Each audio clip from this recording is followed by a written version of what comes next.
It was Thursday, October 12th, 2023, in Mayfair, central London. A couple strolled arm in arm past the luxury boutiques, moving slow enough to be noticed. They looked like perfect targets. A man in a suit, a woman in a silk dress, and on his wrist, a gold Rolex. What no one around them knew was that both were undercover officers, part of an ongoing sting to lure out one of the most elusive organised gangs in the capital. What followed was the result of months of intense investigation, sleepless nights, and dozens of failed leads. And this was just one sting. Across the country, from Soho to Dorset, undercover officers were quietly preparing similar traps, each designed to wash these criminals off the streets once and for all. But the question is, how did it all connect, and who were the people behind these precision-planned robberies? What police discovered was far beyond imagination. This is the story of the Rolex Rippers, and how a quiet undercover operation began to bring their empire down. Welcome to UK Crime Documentaries. Let's get straight into the case.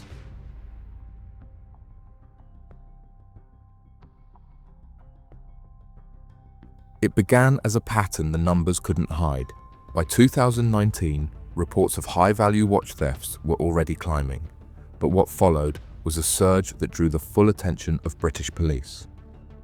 In the 4 years that followed, more than 9,000 luxury watches were stolen across the UK, a figure that stunned even seasoned detectives. Around 1 in 5 of those robberies involved some level of violence. Victims weren't just being tricked or distracted anymore, they were being followed, threatened, and attacked. Watches had become the new street currency of organised crime, small enough to hide, valuable enough to rival gold, and easily resold through discreet networks. Detectives described them as perfect loot, portable, prestigious, and traceable only if criminals made mistakes. A single Rolex or Patek Philippe could change hands half a dozen times in a matter of hours, passing through grey market dealers, pawn shops, and online resellers operating under false identities. By 2022, the trend reached its peak. Police forces from London to Hampshire were logging fresh reports every week. Moped chases, follow-home attacks, and daylight robberies outside golf clubs and restaurants. Social media posts showing victims with their luxury watches became hunting grounds. Criminals were monitoring tags, scanning for wealthy men leaving exclusive clubs or private gyms. But the most significant change wasn't the number of crimes, it was the method. These weren't opportunists anymore. Investigators began to uncover structured networks, steal-to-order crews, coordinated by handlers who listed specific brands, models, and even serial numbers they wanted taken. Offenders were being sent out with shopping lists, Submariners, Daytonas, and Oyster Perpetuals, all targeted to meet pre-arranged buyers across Europe. By late 2023, the Metropolitan Police had quietly shifted strategy, and the move triggered a slow but visible decline in reported offences across the capital.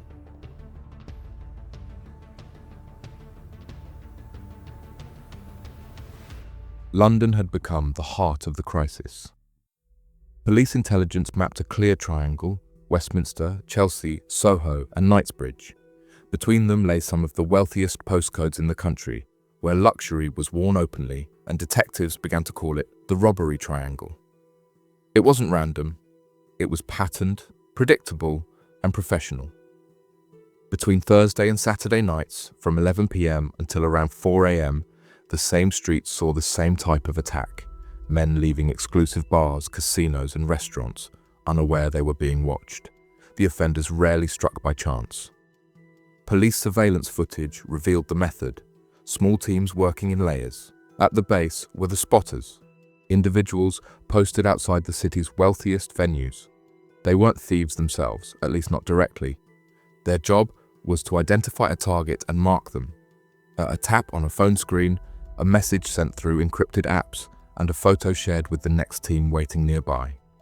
The victims were almost always the same profile: men aged between 30 and 70, wearing designer watches as quiet symbols of success. What had once been a statement of wealth had become a risk marker. Detectives later estimated that the majority of the victims in luxury watch robberies across London were male. Most had been alone or in small groups. Some were followed to their cars. Others were ambushed within minutes of leaving a club. Soho and Mayfair became hotspots for distraction thefts, fast, fluid robberies carried out under the cover of nightlife noise. In Knightsbridge, it was the opposite. Precision-planned ambushes, sometimes involving mopeds, where the thieves would strike, snatch, and vanish through side streets before police could react. For the gangs, London wasn't just territory, it was theatre, a place where the world's most recognizable timepieces walked among them every night. And to those watching from the shadows, every tick of a Rolex was another opportunity waiting to be taken.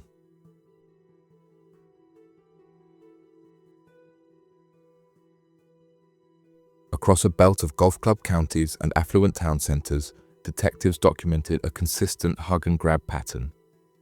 Pairs of women, often approaching older men, opened with a soft distraction, a petition for a deaf school, an affectionate hug, a kiss on the cheek, or a request for directions.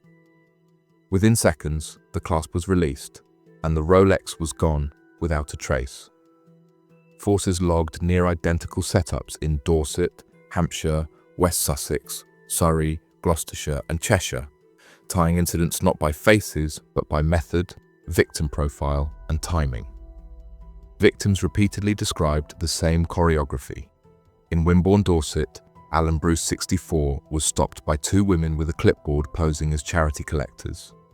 Amid a brief embrace and small talk about his aftershave, his £14,000 Rolex Yachtmaster vanished.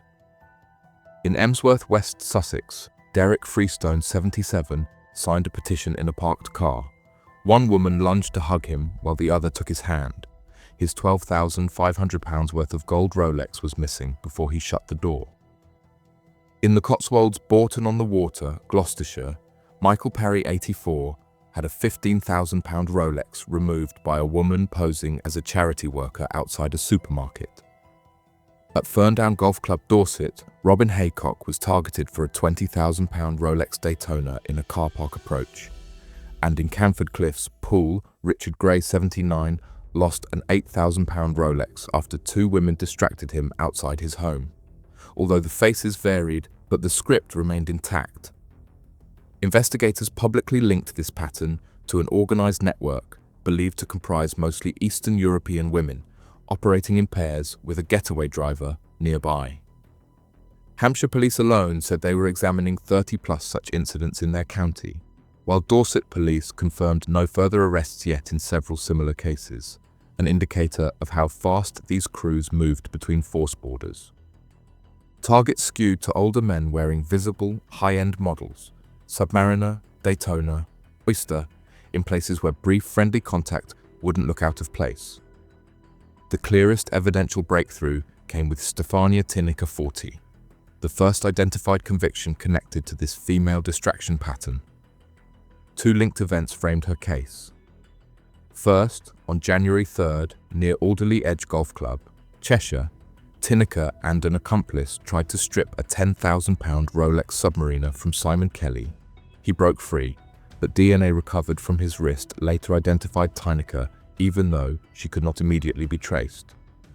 5 months later, on May 30th in Bingham Avenue, Poole near Parkston Golf Club, a 75-year-old was stopped, hugged, and only afterward realized his £15,930 Submariner had been removed. CCTV from a nearby property placed Tinnicker at the scene. The watch was never recovered. She was arrested at Luton Airport several months later while attempting to depart the UK and was ultimately recorded as the first member of this gang to be convicted, a rare, documented bridge between method and named offender. Even so, most associated incidents remain open-ended, more than 30 near-identical thefts and attempts across the south of England with varied descriptions. Reports suggest that officials have noted foreign nationals receiving custodial sentences of 12+ months are liable for deportation unless exemptions apply. However, outcomes are case-specific and not guaranteed. But just as police thought they understood the pattern, a new kind of crew emerged, faster, louder, and far more violent.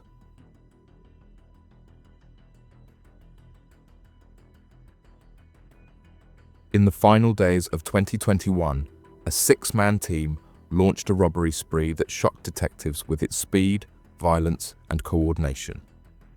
Operating between Chelsea and Balham, the group struck over an 18-day window from 21st December 2021 to 9th of January 2022, using the same stolen BMW fitted with false plates.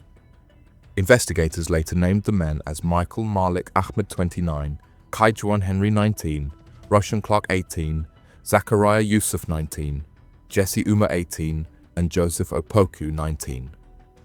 Each played a role.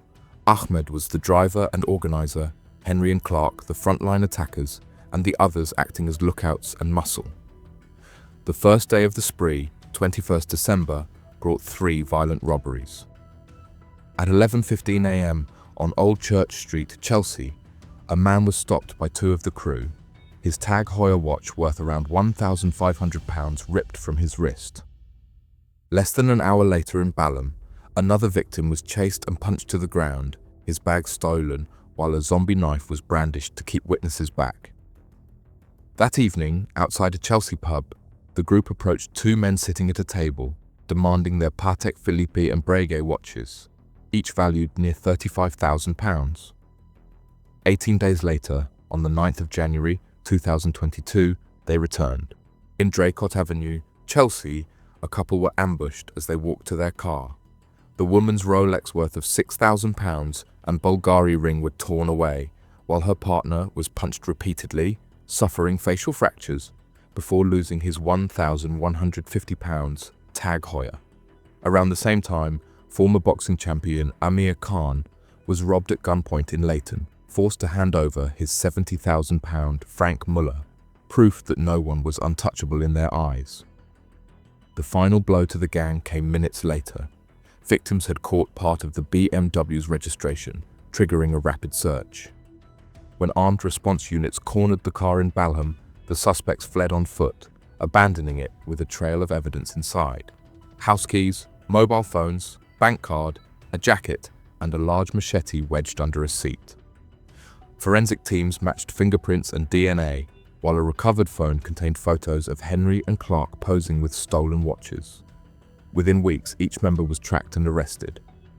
Investigators later linked their operation to a wider pattern of organised street crews working across London, sharing vehicles, weapons, and stolen goods handlers. What began as random street robberies had unfolded into proof of a structured network, young, violent, and meticulously connected. The arrests gave detectives a brief sense of control, but beneath the surface, London's robbery networks were already adapting. While one crew fell, another was quietly being drawn into the spotlight. It was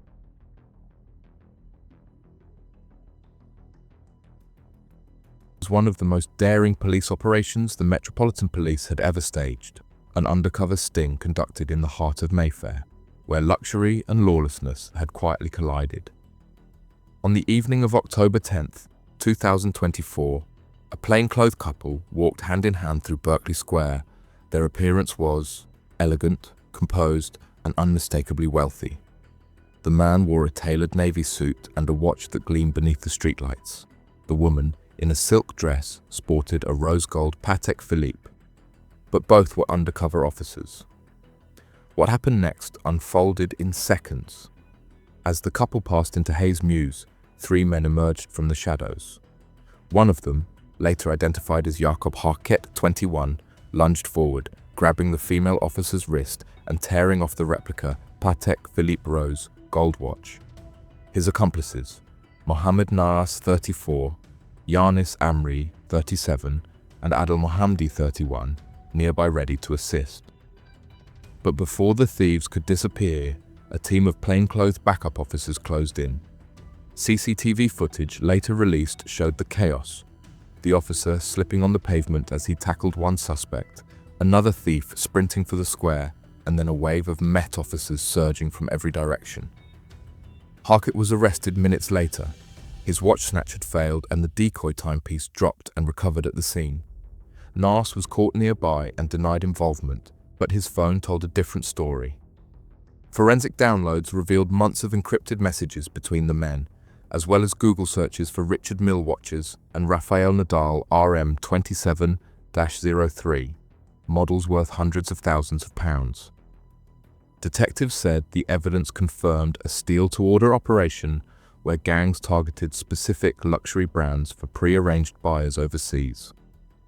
In Suffolk Crown Court, prosecutors described NAS as an essential cog in a machine, working under organised handlers to coordinate hits across London's West End. Harkett admitted robbery, while NAS was convicted by a jury.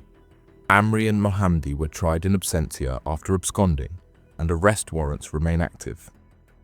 The Mayfair sting proved that covert tactics worked, but it was only the beginning.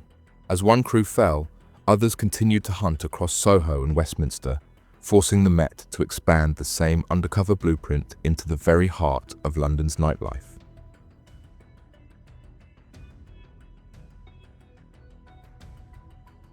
Between October 2022 and October 2023, the Metropolitan Police's Covert Policing Command and Central London Robbery Team launched a sweeping undercover initiative aimed at dismantling the organised watch robbery networks haunting the West End.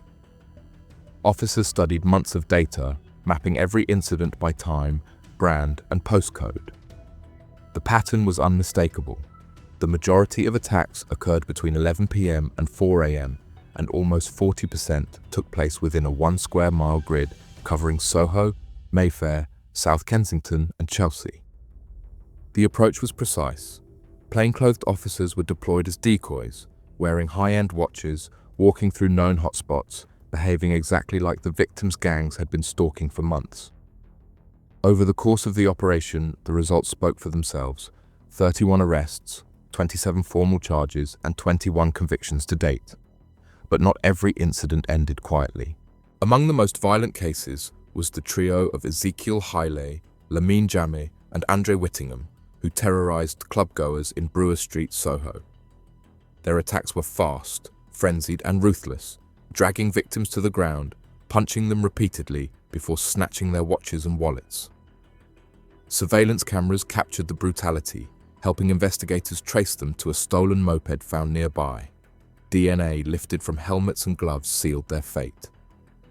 Each of the men was convicted at Suffolk Crown Court, their sentences reflecting the ferocity of the assaults, a combined total of more than 20 years behind bars.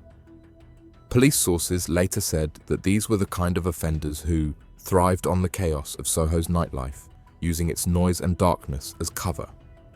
Behind every successful dismantling of a Rolex Ripper crew, there was a system, a fusion of intelligence-led policing and behavioral analysis. Officers cross-referenced CCTV with mobile tower data, built offender profiles, and adjusted patrol timings in real time. Each weekend deployment was shaped by the evidence from the week before. By the end of 2023, the numbers told their own story. Watch robberies across Westminster, Kensington, and Chelsea had dropped by nearly 30% in just 3 months. And for the first time in years, detectives felt momentum turning in their favor. Proof that data, patience, and precision could succeed where routine patrols had failed.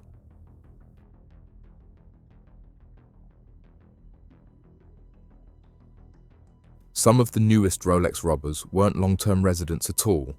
They'd entered the UK only recently, through asylum claims. The most striking example came in the form of 4 Algerian nationals: Ahmed Zarzor, 29, Zarul Brahim, 30, and Mohamed Kaya, 36, Amin Abdelkader, 25, and one Egyptian, Youssef Garef, 21, who together carried out a coordinated £30,000 spree of high-end watch thefts across the West End between January and July 2024. The first victim, a Chinese tourist, was robbed in Soho, losing his £10,000 Lamborghini tourbillon watch. Weeks later, Brendan Costa was attacked while helping his elderly mother outside a Marylebone hotel. His £10,000 Hublot ripped from his wrist as their getaway driver, Kaya, sped straight at him, forcing him onto the pavement. The following day, the gang struck twice more: a Ritz Hotel guest in New Bond Street and a dog walker in Chelsea. In total, the watches stolen in those 2 days alone were worth over £20,000. Whereas Youssef Garef and Amin Abdelkader robbed a reveller in Soho, snatching his £25,000 Rolex day date as one grabbed his wrist and the other silenced his cries. Both arrested by the near-spotted undercover police officers. When police finally cornered Zarzor and Brahim, the violence continued behind bars. Zarzor urinated on the floor of his cell and launched a tirade of abuse at officers, a man who had entered the UK after claiming asylum in Ireland, while Brahim had arrived on a UK-issued visa in August 2022. Kaya, the driver, was in Britain legally under a spousal visa valid until 2026. To the public, it was another sign that the Rolex Rippers phenomenon had evolved again, no longer just local gangs, but a transnational web of opportunists using migration loopholes as their entry point into the capital's luxury crime economy. But even as London's undercover teams tightened their grip, another name was already surfacing.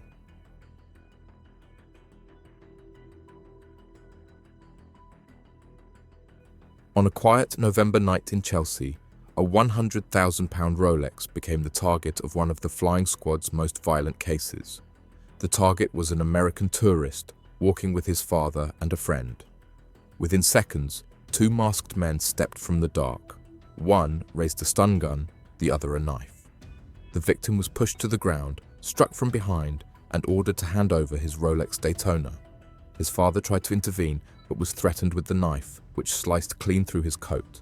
Their friend, terrified, was forced to surrender her own watch, a modest £200 piece, before the robbers fled in a stolen Jaguar F-Pace waiting nearby. The attackers, Thomas Lenaghan, 23, of Fulham, Ronnie Fitzgerald, 20, of Dagenham, and John Stovall, 50, of Kensington, thought they'd vanish into the city's sprawl. For weeks, detectives had little to go on. Their break came from something no one expected, a sticker on the Jaguar's windscreen. When detectives cross-referenced reports of stolen vehicles with unrecovered Jaguars matching that detail, one owner mentioned a school parking permit left on the windscreen. CCTV confirmed the same sticker visible during the robbery. From there, the pieces began to fall into place. Hours of surveillance footage showed the robbers unmasked before and after the attack. The Jaguar was later located in a car park near Earl's Court, where forensic teams recovered DNA and fingerprints linking Lenaghan, Fitzgerald and Stovall directly to the crime. At Isleworth Crown Court, both Lenaghan and Fitzgerald admitted conspiracy to rob, possession of a stun gun, and threatening with a bladed article. Stovall pleaded guilty to handling stolen goods and assisting an offender. From that case forward, the flying squad expanded its data-driven robbery strategy across the city, mapping stolen watch recoveries and integrating new intelligence from the Met's undercover units.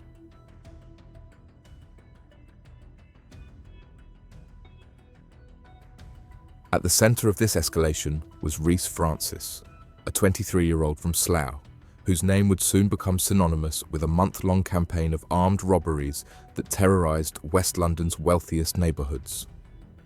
Operating primarily between Paddington, Notting Hill and Chelsea, Francis travelled on stolen mopeds, often using them as both weapon and escape route. On February 10, 2023, Francis stole his first moped from a delivery driver, using it to patrol the affluent roads near Hyde Park. Within 48 hours, he struck again, bursting into Amos Hyde Park, a Greek restaurant in Sussex Place. CCTV later showed him pulling what appeared to be a handgun from his jacket, pointing it directly at a diner's face and shouting, "Give me your watch, give me everything, or I'll shoot you." The terrified victim, Christos Papadopoulos, handed over a £3,000 timepiece and his wallet containing £400 in cash. That same weekend, Francis targeted multiple victims across West London. One, Joseph Smith, was ambushed while walking through Sussex Gardens, forced at gunpoint to surrender his designer watch. Another, John Sabeel, a European CEO visiting London on business, was robbed through the open window of his car, losing £10,000 in jewellery and £1,000 in cash. His next robbery, outside a Notting Hill gastropub, netted Francis a £13,500 Rolex after he threatened to shoot his victim in front of his girlfriend. Police linked the spree through CCTV, witness statements and the stolen mopeds, tracing Francis's movements between crime scenes. When he was arrested, investigators discovered he had committed at least 6 robberies and 2 attempted ones in under 10 days, all using the same imitation firearm. At sentencing, Judge Alexander Milne of Isleworth Crown Court described the crimes as a campaign of terror, emphasizing the trauma inflicted on victims who genuinely believed they were seconds from being shot.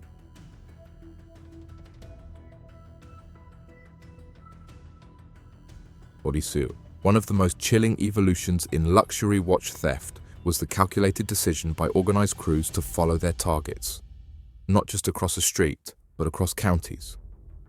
The crimes committed by Freddie Agues, Shane Johnson, and John Weaver exposed how far thieves were willing to go to secure a high-value prize. Investigators pieced together a pattern of follow-home attacks that started in London and ended in the quietest corners of England. In one case, a woman in her 50s was tailed from a meeting in East London, driven almost 100 miles to her home village of Hingham, Norfolk, and violently robbed while stopped to buy chips. The gang grabbed her watch, ripped rings from her fingers, and stole her Mercedes, leaving her with severe bruising and psychological trauma that lingered long after the physical injuries healed. In other attacks, the same offenders trailed victims to their driveways, used vehicles to ram or intimidate them, and executed brutal, organized assaults designed to overwhelm resistance. These were not spur-of-the-moment encounters. Phone and ANPR records later showed the gang driving in convoy, fitting stolen vehicles with false plates and using pre-prepared tools and tactics, from scaling electric gates to striking victims with metal bats. Evidence recovered at scenes and from vehicles, fingerprints, DNA, mobile phone location data, and CCTV turned up the links that finally led to arrests.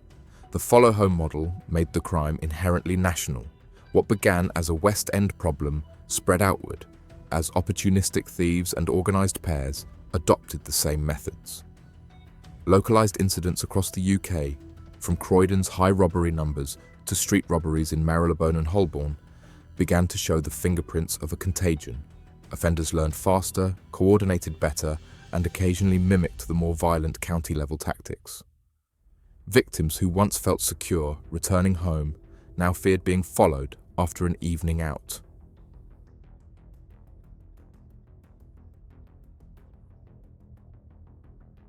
One by one, the ringleaders and their associates faced sentencing, each outcome reflecting the seriousness of their role in what had become one of the UK's most visible forms of organised street crime.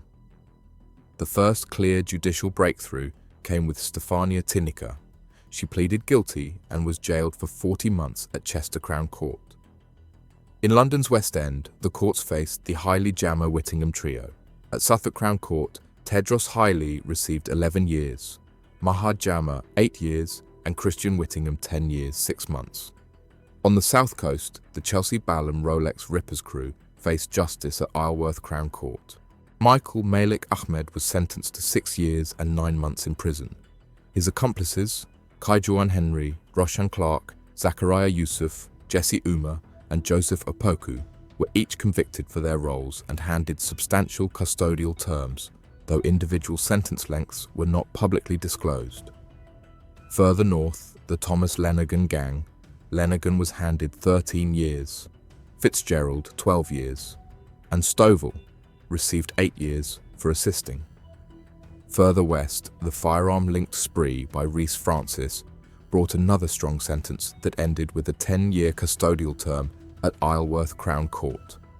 The Asylum-linked trio, Ahmed Zazor, Zarwal Brahim, and Mohammed Kaya, were sentenced at Suffolk Crown Court for their coordinated £30,000 spree. Zazor received 42 months, Brahim 40 months, and Kaya 48 months behind bars. Alongside them, Armin Abdelkader and Yusuf Garef were handed community orders instead of prison.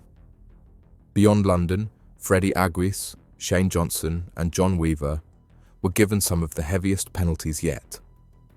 At Norwich Crown Court, Agues was sentenced to 16 years imprisonment, Johnson to 15 years, and Weaver to 10 years, after a sequence of 100 miles pursuit robberies stretching from London to Norfolk and Worcestershire. What do you think about the cases and the sentences? Let us know your thoughts in the comments below. We'd love to hear your take. And if you found this breakdown informative, make sure to like the video, subscribe to the channel, and turn on notifications so you don't miss the next episode of UK Crime Documentaries.